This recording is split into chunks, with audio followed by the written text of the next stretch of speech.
An luan rinne mar ceacht éisteachta bunaithe Scéal dar bhanam Ag Campáil sa Fhrainc, inis táid chun ceach scríbhneoireachta aonmh bunaithe Sa ceás seo beidh freagraí scríobhfaidh an gcutha agus beidh na Ceisteanna a chumadh a hains leis. Chéadú díanas muid na léimein gcutha an dara chuid den Scéal sin agus beidh freagraí nó beidh línta faoin na freagraí beidh na Ceisteanna a chumadh a hains ló. Chuig an chláán go dtí an tacht sa glúiste. Cura me uachtar gréine oribh sa mami le líam agus le húna. Tá an ghrian a tanmh agus tá sé tehanneo. Bhí spórt ag an gláán sa links náva. An tróna sin bhí barbecue acu.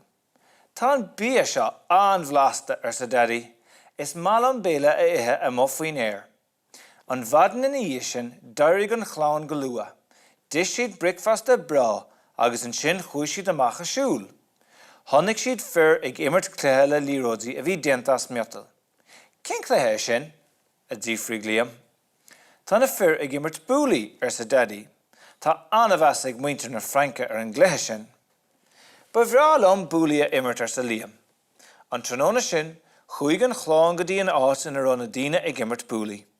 Thosa siad ag immert. Tar éis tamil, tháinig fearr chuatha. Taispána mé díobh conas na búlaí a chahabh san fearr. Tá slí speisialta ann chun an cléthe seo immert go maith. Ba bhreálan é sin a ólamar sa daddy. Bhí sira anabhaithe an gláán Ag Campáil sa Fhrainc. Racha siad a rais an saoire sa chuing. Nis, tá muide chuna Ceisteanna scríobh a hains leis na freagraí ina bhfuil línta fuatha.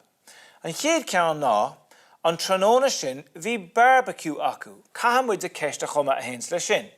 Agus an seo, tá na rialacha a bhaineann le Ceisteanna scríobhfa a gom, chun cúna thuirt gom na Ceisteanna scríobh. Mar shampla céard agus séimhú nuair tá bríthar á scríobh agat. Céard agus séimhú, cé agus séimhú le bríthar agus mar sin de. Tá somad a sé géad ceann. An céad ceist agus an freagra ná an tróna sin bhí barbecue acu. Déiteach an ceist bheith nós céir a bhí acu den dínar ach beidir gan inmuid ó thaobh ama de. Cén uair nó caitheann a bhí barbecue acu. Caitheann a bailach eile can sin ará ná cén uair a bhí nó seiceáil mé litriúla duna cínta go mé ceart barbecue acu. Cén uair a bhí barbecue acu. Seiceáil mé an tróna sin bhí barbecue acu.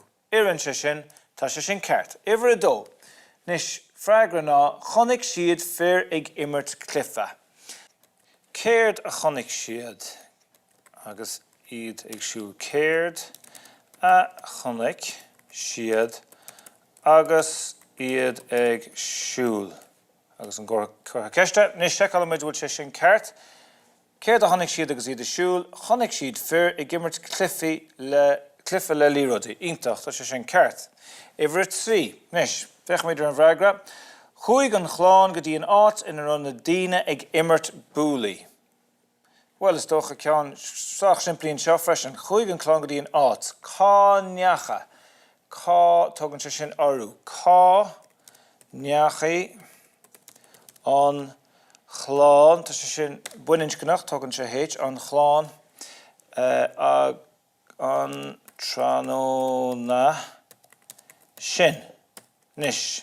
Seiceáil muid bhúilte sin ceart cánacha an chláán tróna sin, chuig an chláán go dtí an áit in na daoine ag immert búlaí. Thar bar fad. Nis, ceiste cethir. Bhí sira anabhaith ag an gláán Ag Campáil sa Fhrainc. Bhí sira anabhaith ag an gláán.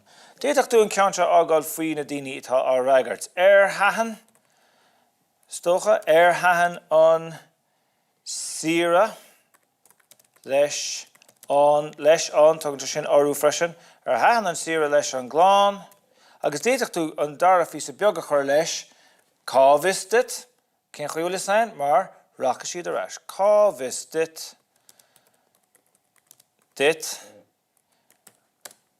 Gáchuid an ceistin. Nis, seiceáil muid a ceart. Haithan an sira leis an gláán. Bhí sira anabhaith ag an gláán, tá sé sin ceart, agus cábhis dit, mar racha siad a rais an saoire sa thugann. Ítach, tá ceithre cheist má scríobh a gingin sin. Nuair tá tú scríobh ceistena, caitheadú déna cínta go an gramadach ceart, sin tugann an bilóg dearg an seo cúna gom sin íanamh, agus caitheadú seiceáil freisin ige deire an déan de cheist le de reagra, agus má héan Tá tú ceart an sin.